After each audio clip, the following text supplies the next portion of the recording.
그런 이야기가 있어요. 영화관이나 텔레비전을 이용하는 횟수가 줄고 있다. 실제로 스마트폰이 등장하고 모바일 환경이 급속도로 발전하면서 TV 이용 시간과 모바일 앱 이용 시간이 비슷해지고요. 2015년에 들어서는 추월당해요. 이런 변화는 시청률에도 영향을 미쳤는데 90년대까지만 해도 드라마가 대박이 났다고 하면 최고 시청률이 60%, 70% 막 이랬어요. 그런데 최근에는 10%만 돼도 성공했다는 평가를 받죠. 그만큼 TV 드라마를 보는 시청자 수가 줄었다는 이야기인데 이런 상황에도 대박이 나는 드라마는 있습니다. 최고 시청률이 17.4%였던 철인왕후, 21.7%와 18.1%였던 사랑의 불시착 미스터 션샤인, 20.5%였던 도깨비가 대표적인 예죠. 그런데 이 드라마들과 최근 엄청난 인기를 누리고 있는 스위트홈 사이에 공통점이 있다는 거 아세요? 누구나 알기 쉬운 기업 분석 리포트.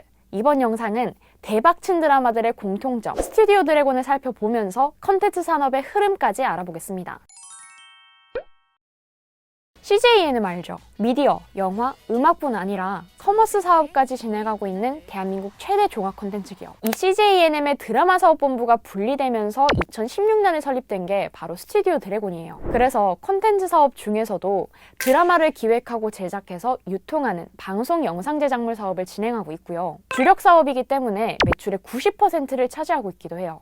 그런데 대부분의 콘텐츠 산업이 그렇지만 특히 드라마 산업은 시청자의 취향만큼 시청 방식도 빠르게 변해요. 어느 정도냐 하면 2010년대 초반까지만 해도 일상에서 가장 보편화됐던 매체는 TV였거든요. 스마트폰이나 컴퓨터와는 비교도 되지 않을 만큼 압도적이어서 뉴스는 물론이고 드라마나 예능 모두 TV로 보는 게 당연했어요. 자연스럽게 시청률도 높았고요. 하지만 우리의 일상에 스마트폰이 등장하면서 영원할 것 같았던 TV의 시대도 저물기 시작합니다. TV 이용자 수가 줄어드니 TV 드라마 시청률이 줄고, 시청률이 줄어드니 TV 광고에 대한 매력이 줄고, TV 광고 매력이 줄어드니 매출도 줄어서 드라마 제작비 충당까지 힘들어지고, 결과적으로는 방송사 적자까지 이어지죠. 아니 그러면 TV로 시청자를 다시 끌어올 만큼 매력적인 드라마를 만들면 되잖아. 쉽지 않습니다. 쉽지 않아요. 자, 스마트폰으로 다양한 영상을 볼 수 있게 됐다는 말은 출연진과 기획력, 스토리를 모두 갖춘 고퀄리티의 해외 작품들도 쉽게 접할 수 있다는 뜻이 돼요.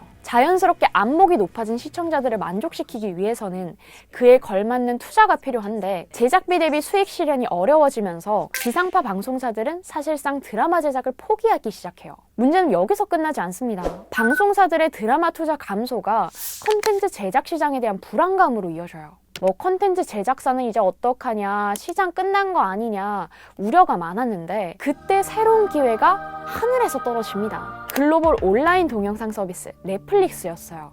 넷플릭스의 가입자 수는 이미 지난해 2억 명을 돌파했는데 비율로 따지면 미국과 캐나다 가입자 수가 가장 많아요. 그 다음으로는 유럽과 중동, 아프리카가 있고요. 당연히 이 국가들을 중심으로 투자와 사업을 진행하겠구나 생각했는데 아니나 다를까 한국의 콘텐츠 별도 법인을 설립하고요. 올해만 약 5억 달러, 하나로 5,500억 원을 투자하겠다고 발표해요. 왜 그랬을까요? 미국과 캐나다, 유럽과 중동, 아프리카 시장은 이미 가입자 수가 포화 상태거나 거기에 가까워졌기 때문이에요. 반면에 아시아 시장은 가입자 수가 적은 만큼 신규 가입에 대한 잠재력이 엄청난 시장이죠. 그런데 여기서 이런 질문을 해볼 수 있어요. 일본도 있고 중국도 있는데 왜 한국이었을까? 자, 지난해를 기준으로 일본, 홍콩을 포함한 주요 아시아 국가에서 한국 드라마가 시청 순위 탑 10에 꾸준히 이름을 올렸기 때문이에요. 이 외에도 스위트홈, 킹덤, 승리호, 경이로운 소문 등의 컨텐츠가 전 세계적으로 성공을 거두기도 했죠. 자, 이 모습을 본 넷플릭스는 생각했을 거예요.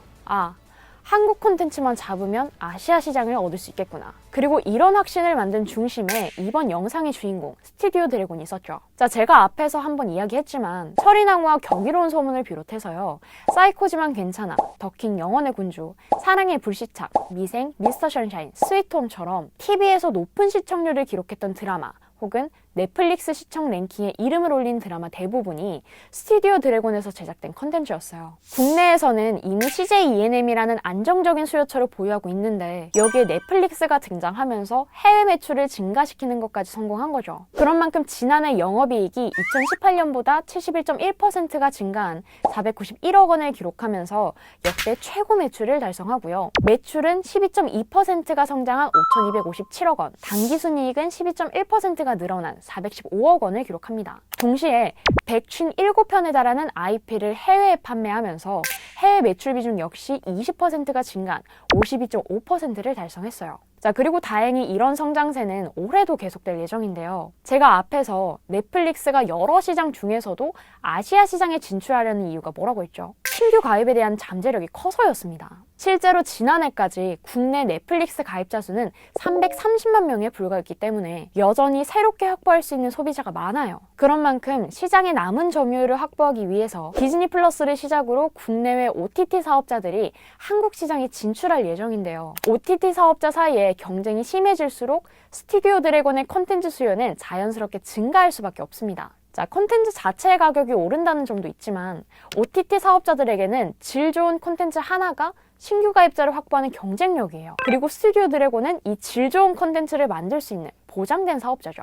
자, 그래서 스튜디오 드래곤은 올해만 해도 지난해보다 3편 많은 30편의 신규 콘텐츠를 제작할 계획이고요. 동시에 넷플릭스 오리지널 콘텐츠를 비롯한 아이치, 티빙 등의 콘텐츠도 9편 이상 제작할 예정인데 여기서 주목해봐야 하는 게 바로 아이치예요. 자, 아이치는 가입자 수만 글로벌 OTT 기업 중에서도 4위에 달할 만큼 엄청난 규모를 가진 중국판 넷플릭스인데요. 올해 스튜디오 드래곤에서 제작하는 간 떨어지는 동거가 아이치의 첫 한국판 오리지널 콘텐츠로 홈페이지나 모바일에서 스트리밍될 예정이라고 해요. 자, 그런데 아이치가 한국 콘텐츠에 관심을 가졌던 게 이번이 처음은 아니거든요. 이미 태양의 후예를 단독 방영하면서 최소 350억 원에 달하는 수익을 얻었고요. 올해 하반기 기대작으로 꼽히는 지리산의 해외 판권 역시 확보한 상태입니다. 중국에서도 한국 드라마의 인기가 통하는 걸까요? 자, 물론 그렇기도 하지만 넷플릭스나 디즈니 플러스처럼 중국 OTT들도 동남아나 중동 시장 진출을 준비하고 있어요. 그리고 이 국가들은 한류 붐이 확산돼 있는 상태죠. 그런 만큼 스튜디오 드래곤의 콘텐츠를 원하는 곳이 이름만 들어도 알 수 있는 글로벌 OTT부터 국내 대기업들이 운영하는 신규 OTT와 중국 OTT까지 점점 넓어질 것을 예상해 볼 수 있습니다. 그리고 이 외에도 스튜디오 드래곤은 미국의 유력한 미디어 기업들과 함께 드라마 공동기획을 진행하고 제작에 참여하면서 작품을 만들 예정이에요. 자, 지금까지 콘텐츠 산업의 흐름부터 한국 드라마 제작의 중심에 있는 스튜디오 드래곤에 대한 이야기까지 알아봤는데요. 이어서 취준생을 위한 기업 포인트는 어떤 것들이 있는지 확인해 봐야겠죠. 우선 스튜디오 드래곤에 입사하게 되면 출퇴근은 디지털 미디어 시티역으로 하게 되고요. 4년제 대학교 졸업자를 기준으로 평균 5천만 원의 연봉을 받아요. 참고로 직원 평균 연봉은 무려 1억 2,400만 원이었는데 해당 금액은 직책과 성과급 같은 요소에 따라서 달라질 수 있습니다. 스튜디오 드래곤에 대해서 알아보니까 너무 매력적인 곳이라서 입사하고 싶다는 생각을 한 분들도 많을 것 같은데 아쉽게도 현재 채용이 진행되고 있지 않아요. 그래도 취준생들을 위해서 어떤 식으로 지원할 수 있는지 알아보면요. 우선 스튜디오 드래곤 채용 홈페이지를 통해서 진행 중인 공고를 확인해 볼 수 있어요. 그런 만큼 기업 사이트 혹은 캐치 사이트를 통해서 채용 공고가 떴는지 생각날 때마다 확인하는 자세가 필요하고요. 동시에 CJ ENM에서 진행되는 신입사원 채용 공고를 기다려야 합니다. 왜냐고요? 제가 영상 초반에 스튜디오 드래곤이 어디서 분리된 기업이라고 했죠? 바로 CJ ENM이었어요. 그런 만큼 지난해 하반기에도 CJ ENM의 CJ ENM 부문에서 드라마 프로듀서로 함께 채용을 진행했고요. 올해도 동일하게 진행될 가능성이 큽니다. 그런 만큼 다시 한번 강조하지만 나도 모르는 사이 공고를 놓치지 않도록 기업 사이트 혹은 캐치 사이트를 통해서 꼭 자주 확인해 보세요.